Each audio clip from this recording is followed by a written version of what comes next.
नमस्कार, मैं मनोज कुमार शर्मा आज़ाद हिंद आवाज़ न्यूज़ के लिए आपके बीच में एक बार फिर। देश में हम बहुत ज़्यादा टैक्स दे रहे हैं और साथ ही साथ हम यात्रा करते हैं उन विमानों पर जो सरकार ने हमको दिए हैं। मजबूरी में उन रेलवे स्टेशनों पर भी हम अपनी वेटिंग ट्रेन का भी वेट करते हैं। रेलवे स्टेशन प्राइवेट उद्योगपतियों को दे दिए गए हैं, जिनके रेलवे टिकट और प्लेटफॉर्म टिकट काफ़ी महंगे हैं। जो रेलवे टिकट कभी 2 रुपये का मिलता था प्लेटफॉर्म का, वो अब 40 से 80 रुपये तक का हो चुका है। लेकिन बदले में सरकार की क्या सुरक्षा या क्या गारंटी है, ये समझ में नहीं आता। प्रधानमंत्री मोदी लगता है कि जैसे जनता की जेब पर डाका डालने के लिए ही पैदा हुए थे। केवल ये नारा देकर जय श्री राम और भारत माता की जय अब साफ साफ नजर आने लगा है। इस दुर्घटना के बाद जो अहमदाबाद में हुई, इंडियन एयरलाइंस जो नाम सबसे बड़ा ऊंचा था, अब वो टाटा एयरलाइंस बन गई है। जिस हवाई जहाज का, जिस बोइंग विमान का एक्सीडेंट हुआ, उसमें लिथियम बैटरी का इस्तेमाल होता है, जिसके बारे में पहले से ही काफ़ी चीज़ें चल रही थीं। लेकिन सरकार जिम्मेवारी क्यों ले? सरकार ने तो जिम्मेवारी कोरोना काल में मरने वाले लोगों की भी नहीं ली। सरकार ने जिम्मेवारी कुंभ में मरने वाले लोगों की भी नहीं ली, और सरकार अब भी जिम्मेवारी नहीं लेगी, क्योंकि ये तो प्राइवेट कंपनी का मामला था। प्राइवेट कंपनी की भूल चूक थी और सरकार पहलगाम के घटना की भी जिम्मेवारी नहीं लेगी। ये तो लोगों की मूर्खता थी। वो पहलगाम क्यों गए थे? किसने बोला था जब वहाँ आतंकवादी रहते?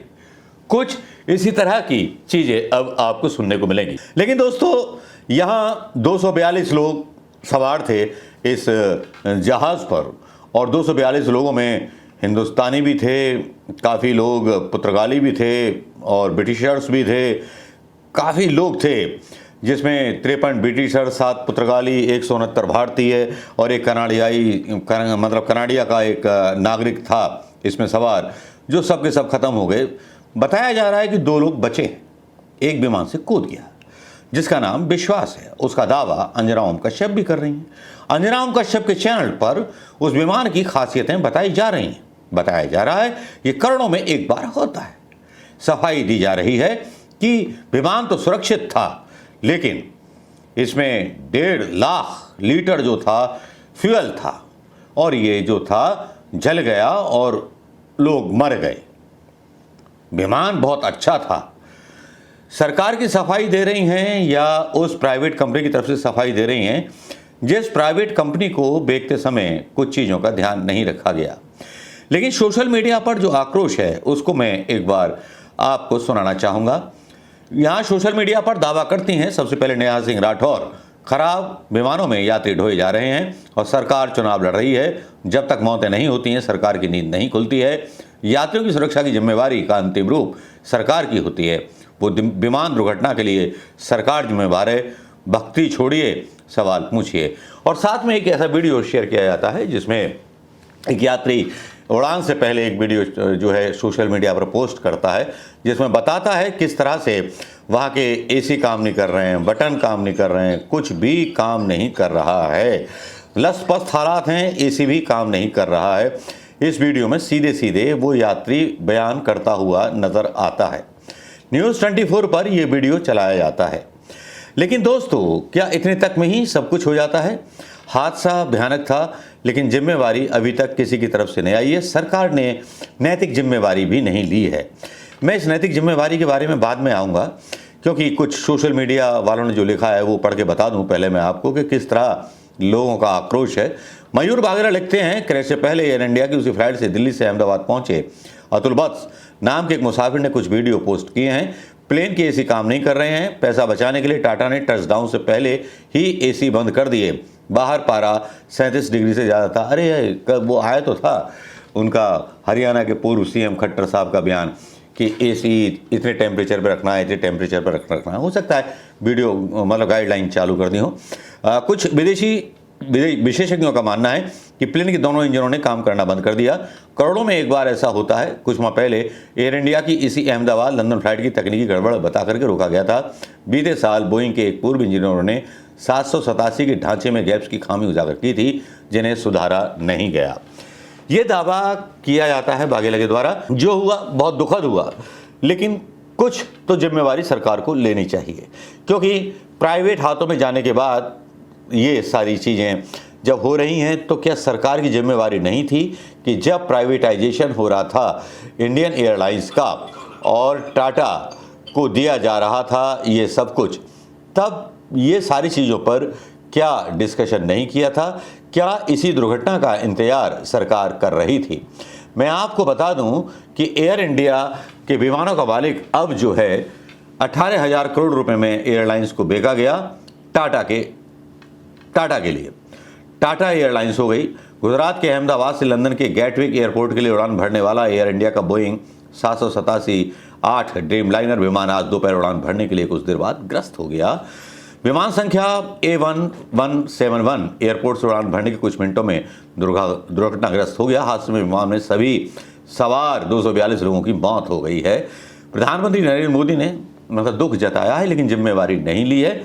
1-1 करोड़ रुपए का जो है टाटा कंपनी की तरफ से अनाउंस हुआ है कि पैसा दिया जाएगा हादसे पर, भरपाई की जाएगी। लेकिन एयरलाइंस में टाटा सन्स के पास 74.9% की हिस्सेदारी और शेष 25.1 हिस्सेदारी सिंगापुर एयरलाइंस की है। बता दें कि एयरलाइंस पहले टाटा के पास एयरलाइंस के नाम से थी। एयर इंडिया देश की सबसे पुरानी भी पहली विमान कंपनी है, जिसे टाटा एयरलाइंस ने 1932 में शुरू किया था। 1932 में शुरू किया था, लेकिन आज़ादी के बाद कांग्रेस सरकार जब आई, नेहरू जी की सरकार जब आई, देखो ना प्रधानमंत्री मोदी कितना गलत किया था, आपने सुधार दिया, तब इसको सरकारी बना लिया था। कांग्रेस की नीति थी कि जितने भी यातायात के वाहन हो, यातायात संबंधी जितनी भी चीज़ें हों, ट्रेन हो, बस हो और या फिर हवाई जहाज़ हों, वो सरकार के अधीन रहने चाहिए, क्योंकि सरकार के अधीन होंगे तो कब सेना के लिए इस्तेमाल करना पड़े। पेट्रोल पंप अधिकार में रहेंगे सरकार के, तो कब पेट्रोल की कंपनियां जब अधिकार में रहेंगी सरकार के, तो सरकार का नियंत्रण उन पर रहेगा। कल को अगर सेना को जरूरत पड़ी तो उसके लिए भी मना ना कर सके। लेकिन चलिए, टाटा को 18,000 करोड़ में आपने बेचा, बहुत अच्छी बात है। आपके अपने रीजंस होंगे प्रधानमंत्री मोदी जी, लेकिन 18,000 करोड़ में बेचने से पहले क्या आपने कुछ शर्तें लगाई थी? क्या जो जर्जर हालातों के बारे में यात्री पोस्ट कर रहे हैं, और ये भी सुनने में आया है कि क्रू के मेंबर्स को जो था सोने को नहीं मिलता था, थका सा स्टाफ रहता था, स्टाफ कम कर दिया था प्राइवेट कंपनी ने और लोड ज़्यादा बढ़ गया था, तो क्या इसकी जांच नागरिक उड्डयन मंत्री सिंधिया जी देखते हैं? मेरे ख्याल से क्या उन्होंने नहीं की है? कोई गाइडलाइन तय नहीं की गई थी प्राइवेट कंपनियों को बेचने से पहले एयरलाइंस को कि आपको ये शर्तें मान के पूरा करना पड़ेगा?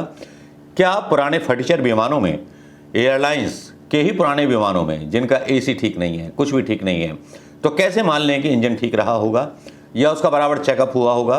तो क्यों ना टाटा एयरलाइंस, जिसने 1 करोड़ रुपया हर्जाने के रूप में दे रही है, तो उस पर सवाल क्यों ना उठाए जाएं? और सरकार की नीयत पर भी सवाल उठ जाते हैं, क्योंकि बेका सरकार ने है तो जिम्मेवारी सरकार की भी आती है। लेकिन यहाँ सरकार से सवाल नहीं पूछे जा रहे, यहाँ कुछ चमत्कार दिखाए जा रहे हैं, हंसी उड़ाई जा रही है इस एक्सीडेंट की, जिसमें विजय रूपानी, पूर्व मुख्यमंत्री बीजेपी की भी, उनका निधन हो गया है। यह मजाक उड़ाया जा रहा है, कहा जा रहा है 2 आदमी बच गए, जाको राके साइयां मार सके ना कोई। यहाँ भी तंत्र मंत्र घंट की कल्पना बताई जा रही है। दोस्तों, आपको क्या लगता है, जो सोशल मीडिया पे चल रहा है वो गलत है, या जो सोशल मीडिया की चीज़ें मैंने आपसे बात की वो गलत हैं, या प्राइवेटाइजेशन होने के बाद चीज़ें बद से बदतर हो चली हैं? ट्रेनों का ही हाल ले लीजिए, वेटिंग लिस्ट बहुत लंबी होती है, टिकट नहीं मिलता, पहले मिल जाता था। लेकिन मोदी जी को तो बस पैसा कमाना है, और राष्ट्र के नाम पर पैसा कमा करके कड़े प्रतिबंध लागू करके जनता का बस एक एक पंख खींचना है और उसको सब्ज बाग दिखाना है कि अच्छे दिन आएंगे। नमस्कार, जय हिंद।